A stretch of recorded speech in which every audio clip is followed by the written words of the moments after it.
And the interview itself took about 4 hours. The technical people, with incredible amounts of equipment, I've never seen so much, were here for 7 hours. They came at 12 o'clock and stayed till 7. When will this be on? And that's like sort of these oral histories that people do. This is for the Kennedy Center and the Library of Congress. And they sent those flowers and set them beside me while I was being questioned. The interviewer was not bad. He wasn't quite as skillful as you are, but it's I forget his name. He's the editor of Opera News. Robert Jacobson. That's it. He admires me a great deal. He does the 1 minute Met Minute on WNCN. Every day, a minute, talking about the history of the Metropolitan Opera. Nice man. Well, in the course of a year or two, he should get through quite a lot of it. Yes. We ready? Virgil, John Houseman was at the Kennedy Center, and he talked to the American public about your life. Are you surprised at his tremendous celebrity in the last 15 years, from directing Four Saints to becoming an Academy Award actor? Well, between those two, he was very busy as a director of films and a producer in the film business. He also was active in stage work and a little bit in ballet and opera. He did a bit of everything. And of course, it was shortly after the Four Saints when he decided to take up his career on the stage. He'd been a businessman before that. He and Orson Welles were a team for a good 10 years or something. Virgil, are you've Houseman's success as an actor was a little bit unexpected by him and everybody else. It was a young author and director of films, James Bridges, who had the idea of trying him out for the role of a Harvard Law School professor in a film called The Paper Chase. That's history now. His English enunciation and his general distinction were just what was needed for that role, and he got his Oscar for that, whereupon people began engaging him for other films, but chiefly really for the thing it goes on still is more Paper Chase. Bridges and other people write sequels like continued stories, serials. I think he's on a 26-week series of those right now. Yes. Well, one of the prerequisites for any actor who wishes to pick it up that way is commercial television. And he's been awfully assiduous at that and very successful. He said last year, we were having lunch together one day, he said, I don't know whether I can go on forever with these commercials. They pay nicely, but he said there is a limit to the products that you can endorse. Yes, he's become a real endorser. Would you ever do that also? I never did. Mm-hmm. Nobody ever tempted me. I don't see you doing commercials for Smith Barney. Are Are you a political person? Have you ever been involved in any movements? You see, I'm against the government. I had 2 grandfathers and 13 great uncles in the Confederate Army. I'm an old rebel. I don't believe in governments, and I'm suspicious about everybody operating in politics, left or right. But I was brought up in an atmosphere of democratic corruption in Kansas City, and later thoroughly instructed in Marxist political philosophy of the Trotskyist persuasion by an old Harvard poet friend of mine, Sherry Mangan. So I know a great deal about the theory and even the practice of politics, but I don't vote. I don't really greatly care or believe that votes change much. I like to have the privilege of voting and the privilege of not voting. That's the important thing. Well, it's very difficult to have reforms built upon decay anyway. Well, but voting in many ways... You can't be eager about everything. If I were a householder with a family, I would certainly vote and probably belong to one of the local political clubs so I could get a little patronage or service here and there from people in office. Whatever would be practical for you as an individual. Yes. Yes. But living in France outside of my own country for so many years, I could have voted by mail, but it would have had to be for Missouri, where I was no longer really familiar with what was going on, and so I didn't bother. And when I came to live here in 1940, I started living in a hotel, which protected me from jury service, and I discovered that if I voted, they'd get me on jury duty. And by that time, I was 45, and I didn't feel the need of voting or see that it really was very likely to change much. I got a little bit skeptical about the vote business. But I still keep up on reading about politics because from my experience with corruption and with political theory, particularly of the leftist variety,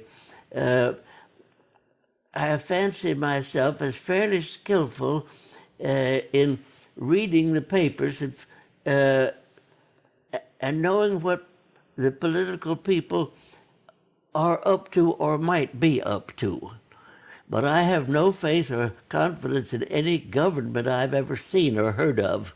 Well, after World War II, there were... But I prefer my kind of government to the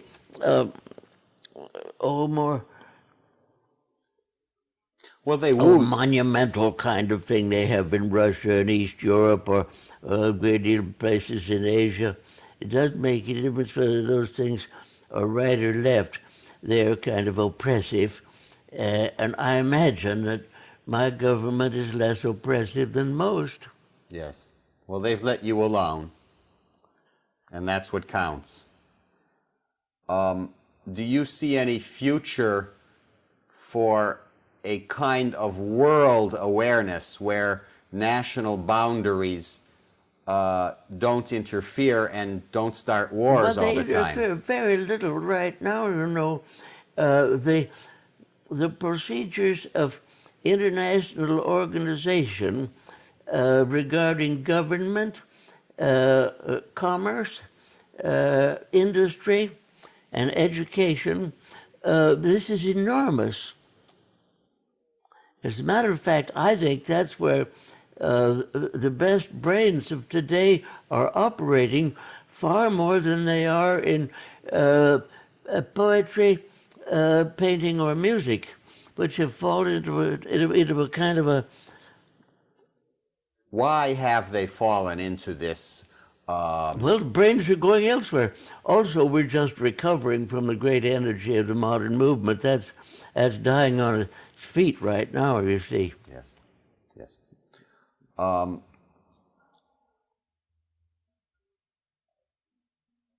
Do you have any special goals now, or do you live day by day? You've always been a person of the moment. Well, I don't know that I ever did have any terribly special goals. I always wanted to have enough ease and comfort to write music. And sometimes it's been kind of tough, at other times it's been easier. You have aspirations rather than intentions. You hope that your music will be performed and perhaps even survive you. But trying to make things like that take place is a little over-eager, I think. If you let your mind alone and let your career alone, it's more likely to handle itself favorably. And what do you mean, leave your career alone? You've been a great careerist in many ways. I've had a good career, but I haven't managed it very much. I've never had a press agent, and only for a year or so, and that wasn't very successful, did I ever even have a management. Do you still write music in bed? I write more often at a table now than in bed. You wrote thousands of pages of score in bed. I wrote in bed for years, but I like sitting up now. You said in a film that I saw on you that you thought maybe it was about time to get out of bed. Do you feel that an American school of music has been accomplished with the work of Thomson, of Copeland, of Harris, of the younger people? Well, there is American music. Europeans know it, Asians know it, South Americans know it. It's neither as old, long, and glorious as European music or as the various Asian schools like the Indian, the Sino-Japanese, Korean, and the Indonesian. Those are the great schools there. There's also an ancient Arabic music that goes on still. In great danger of its corruption, you know. All Arab radio in Cairo now puts out popular music in thirds and sixths. The harmonic phenomenon has caught them. Yes. As it has a great deal of Europe. I mean, of Asia. But there is European music, of which American music is a part. And if you divide them by countries or districts, well, there's Scandinavian rather than just Swedish. And there's German and East European. There's French, there's English, Spanish, Italian, and American. Yeah. There's Virgil? not much South American yet. No. There's a considerable quantity, but it's not strikingly itself. It had so many immigrants from Europe, so the South American music is rather Viennese. Well, they try to be Spanish. Yeah. I think the Brazilians, who are Portuguese, have been more successful in making the music for themselves, both popular and classical. Yes, yes, yes, in the popular world. Wonderful. Ginastera seemed to have only been able to repeat himself over and over. Well, that's the Spanish-speaking outfit. There are batches of them, and they're pretty good, but they're not as good as the Brazilians. Virgil, you have always been an observer. You don't like to say that to give profits, to be a prophet in any way. And yet, you know, I am tempted to ask you, how do you feel about our world now? You're in the late part of the 20th century. You were born in a pastoral America in the 19th century. Are there too many people? Are we too? Are we going to kill ourselves all? Do you ever think of these things at all? I don't know anything about the future. It's hard enough to know about the past, but America, as viewed from Europe, is a sort of mechanized pastoral. Yes. Because there's a lot of empty space in America still. Desert and big farmlands, and there are still forests and enormous mountain ranges with nobody on them except sports people or a few miners. America's a big country, and if you look at North America as something of a unit, certainly containing Canada and possibly Mexico, then you've got a place where life is going on rather differently from in Europe, with constant consultation of Europe, but they consult us now too. There's a very entertaining book, frightfully badly written, but full of awfully interesting material, called The 9 Nations of North America. Do you know it? I've heard of it.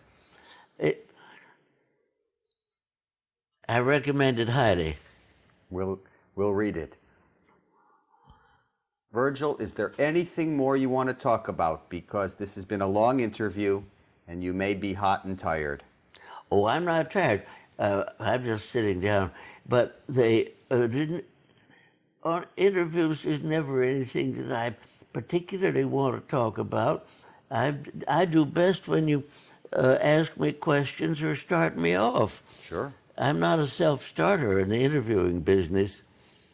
Well, you have gone through many topics today, so we have no problem with material. Do you, I'm going to ask you just a couple of general questions.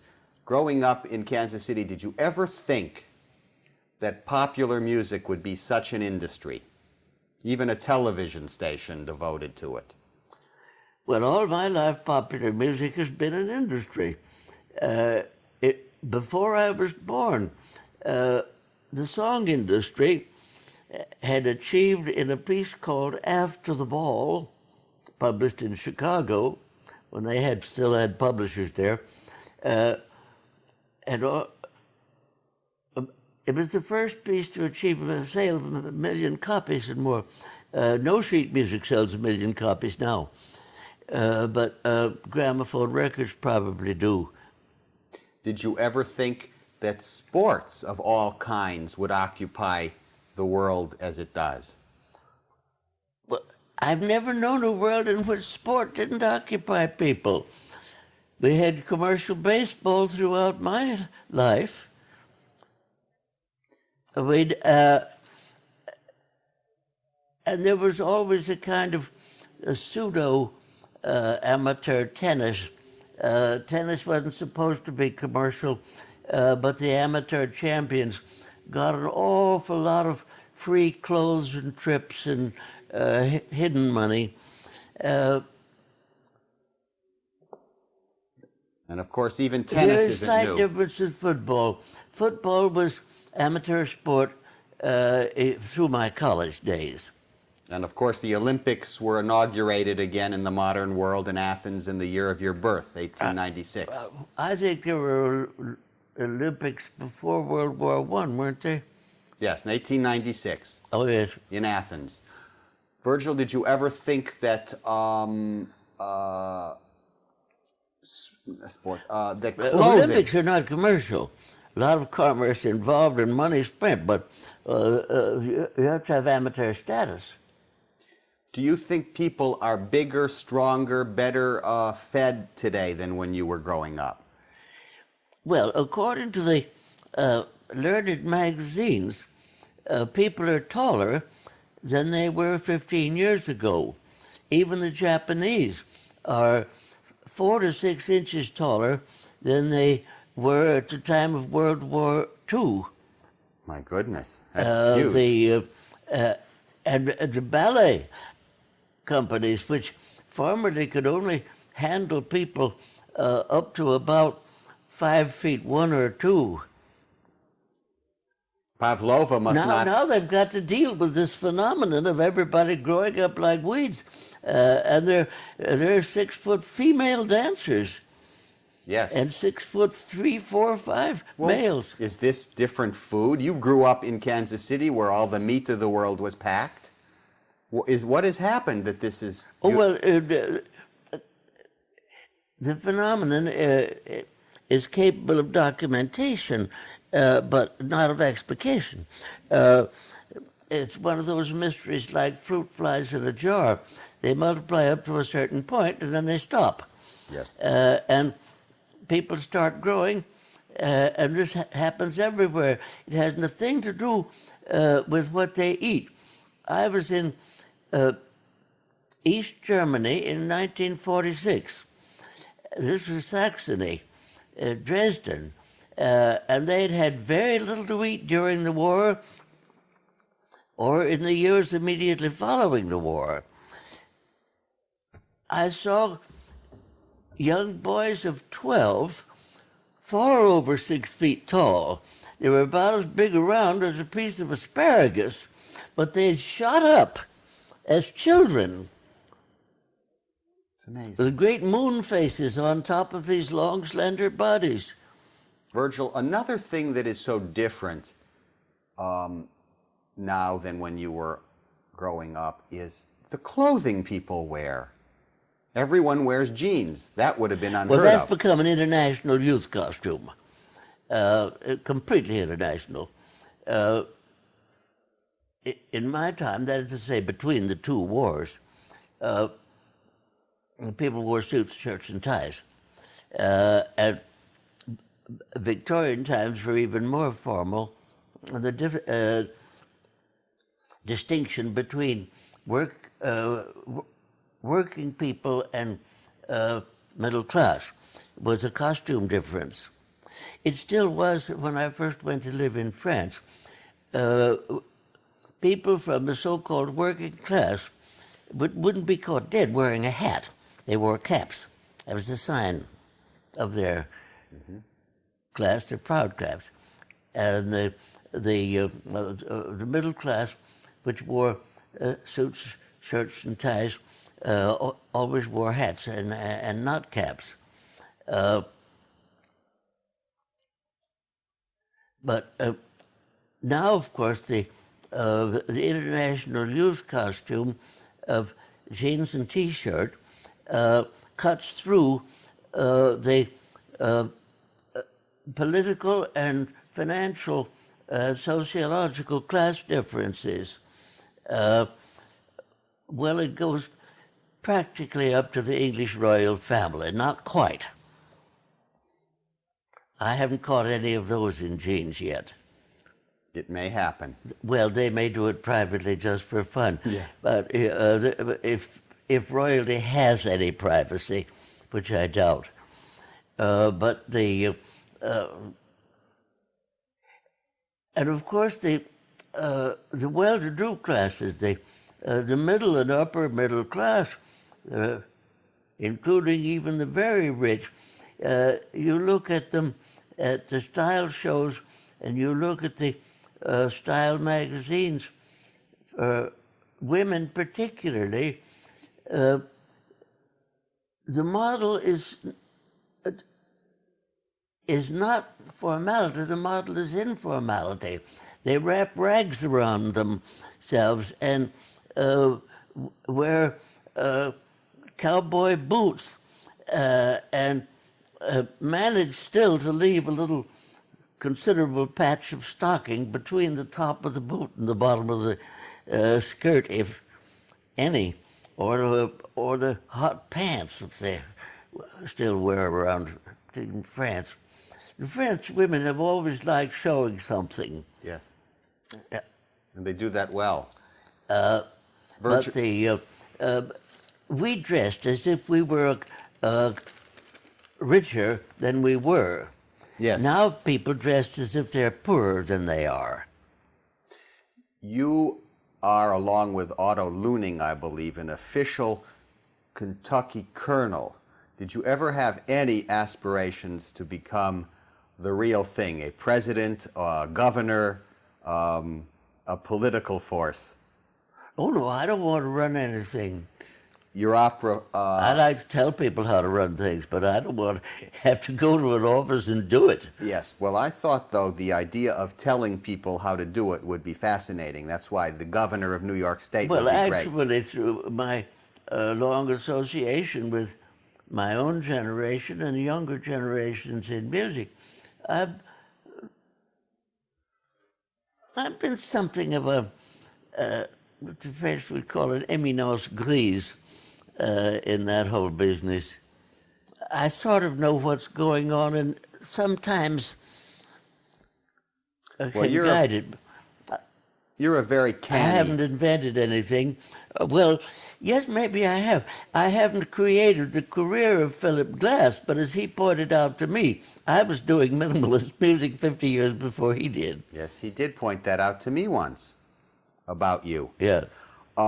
We were speaking before of the mother of us all. I also pointed out to him as a joke that he'd had considerable success writing operas in Sanskrit, and I'd done perfectly well writing operas in Gertrude Stein. Yes, that's wonderful. Speaking of writing music in Gertrude Stein, once we were talking about Susan B. Anthony, the heroine of Mother of Us All, and you said to me, the modern feminist movement is largely concentrated on telling some man what he ought to do in bed. It's a very different procedure. They've got the vote. They don't have to bother with that. They can all have their bank accounts. They fight a little bit to get the same pay men do and get proper jobs. And then we talked about the complication of a woman trying to be both man and woman, and you said that it was Gertrude Stein who could have that privilege both ways because of the power of her. Well, a great many of those domineering and powerful Victorian ladies demanded and got the rights of a man and the privileges of a woman. They wanted it both ways, and they could make it work. If you're strong, you can. But there's still a little bit to be done, I understand, in getting equal wages for women as there is for blacks or Spanish-speaking people. Or the French have a similar problem with their situation where they're Algerians or half Algerians. And England, of course, is full of East Indians and West Indians. And Germany and Scandinavia has now been invaded by a great Turkish labor force, which gets less pay than the locals. Well, there are many inequities still, but the world has, I think, generally a greater awareness. Not as much is repressed today as perhaps when you were growing up. Well, awareness is not what has created it. The awareness has been created by a union situation. It's the unions that get the rights for people, not awareness. What is the greatest invention of this century of inventions? Is it manned flight to the space, to the moon? Is it getting around in airplanes? Is it the telephone itself? I wouldn't know. Never thought of that. Well, I'm not competent to classify things like that. That's a historian's business, and future historians, you know. Virgil, we haven't spoken. Has there been a discovery of America in this century? You know, like Columbus? I don't know. Yes. We will talk just briefly about this century's music production. Although you don't like to make predictions, do you feel that some of Stravinsky will survive? Well, he's been dead now for, what, 10 years or something? Yes. And his music is, I understand his royalties for musical performance amount to around $1 million a year. And this doesn't include those extremely successful early works which were not copyrighted in the Western countries. That is amazing.